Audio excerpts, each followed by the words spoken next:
Hello everybody, quick video here. So, as gardeners know, you get what's called volunteers, and I believe I've mentioned some of the volunteers that popped up in my garden. I don't know if you can see all the way over there. I'll go really quick over there, hold on.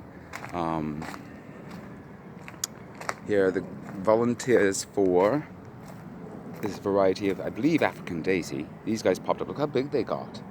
They grew fast.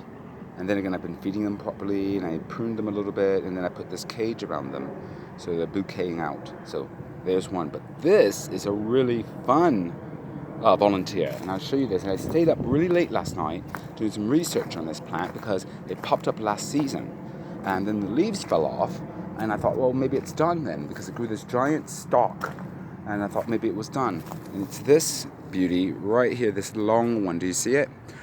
Now, if you notice the gap in between the top and right there, that right there is another stalk growing. I'll show you, because what I did was I tied these around it, and I did a Jack and the Beanstalk kind of spiral going up right here on the original one. And the original one starts sprouting leaves again. And so we've got the name of this plant after I did leaf research on it and whatnot. It's called the the Northern Catalpa Tree. That's what this plant is known as. It grows rather large, and I found out it can get up to about 20 meters. That's like 60 feet. I mean, that's insane. But I decided to leave it. And so what I'm going to do, because these produce wonderful, huge blooms, and they also produce a particular fruit, from what I understand, a long, giant bean pod of sorts that hangs from their branches. Now, if I remember correctly, you cannot really consume the bean pods. And again, as always, don't take my word for it. Always do your research. But from what I learned, you can use the bark on the tree itself as a medicinal tea, if I remember correctly in my research.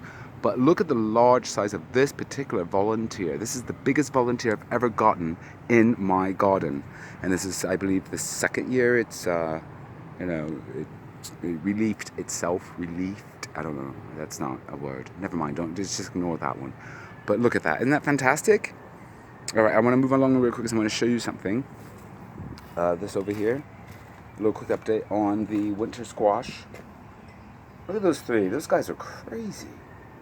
Acting like they own stuff, taking over and growing and everything. And then I've got this right here in this pot. Those are melons right there, which I'm going to actually steer up. I'm thinking about doing a hanging string system. If anyone's got any pointers on that system, please comment below, let me know. And look at my marigolds. These guys are very happy. Look how happy they are. Can you not believe this? They are so happy. And of course, we've got Cece's basil, and we've got my dark opal purple basil right there. Right there. Cece's basil? Dark purple opal basil. That's growing on. And a little quick update on the on the morning glories. Look how big the vine has gotten. I've got some right here. As you can see, that right there. These are growing. I'm going to go ahead and prune it a little bit and then direct them over to the cage right here. And this is going to be a complete little kind of like hedge of morning glories growing around the base and then going all the way up. There we are.